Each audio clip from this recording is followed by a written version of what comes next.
The rally for Donald Trump last Tuesday, which was held at the downtown convention center, was significant in many ways for the city of Louisville and the students of Manual. No walls! No walls!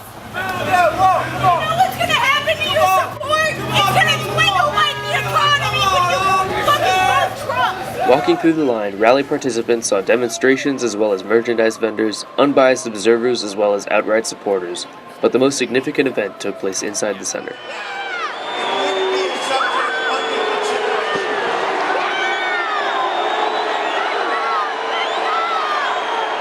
We were waiting there, we got there around probably 2.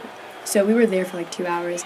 So we didn't know when we were going to start yet, and then Trump was probably speaking for about 10 minutes. We weren't really sure when we were going to start, and then Mia was standing a little further ahead of us, and I guess someone from the someone tipped the Secret Service off, but they came over to her and started kind of chasing her through the crowd and grabbed her arm and threw her sign to the ground, and they were like, no homemade signs.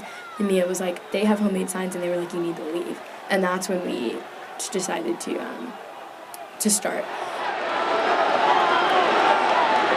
So illegal immigration wouldn't have been spoken about. The Louisville Youth Against Trump protest group, organized first on Facebook by HSU's Sarah Olive and Huda Jabbar as well as John A. Brown, was the first in a series of demonstrations that forced Donald Trump to pause in his speech. The Courier-Journal's Joseph Girth reports that the candidate stopped 6 or more times and asked security to escort people out. The intention is that we will all rally together and wear the same the same colors and be seen as a group that is Youth Against Donald Trump, and we will hold signs during the event.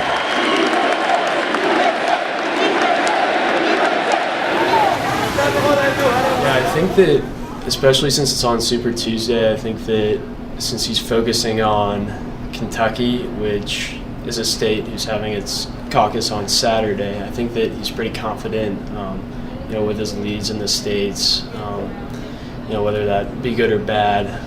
But I think that he's coming to Louisville, which is an interesting call. I know that Carson's going to Lexington. I don't think any other candidates are coming to Kentucky.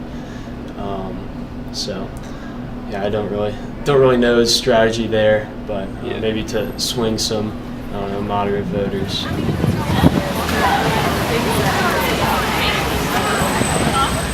We're hoping that the people at the Donald Trump rally will see us and realize that, people of color and people of different gender identities and different sexual orientations they do exist, and the youth are there, and they are against what Trump is saying, just, to be seen. After the protest, the members of the Louisville Youth Against Trump say that the mission was a resounding success. And this kind of engagement, Johnny says, makes her feel better about the future of her country. And then we got kicked out, and we were met by all of these other protesters, probably hundreds of other protesters who gave us high fives and told us that, it's important to take a stand for those sorts of things. And that made more of an impact on me, seeing all those people who were proud of us. That made more of an impact on me than all of those hateful people inside. And so honestly, I think as long as we have people who are willing to stand up for what they believe in, then I think we'll be okay politically. For Manual AM, this has been Peter Trampelli.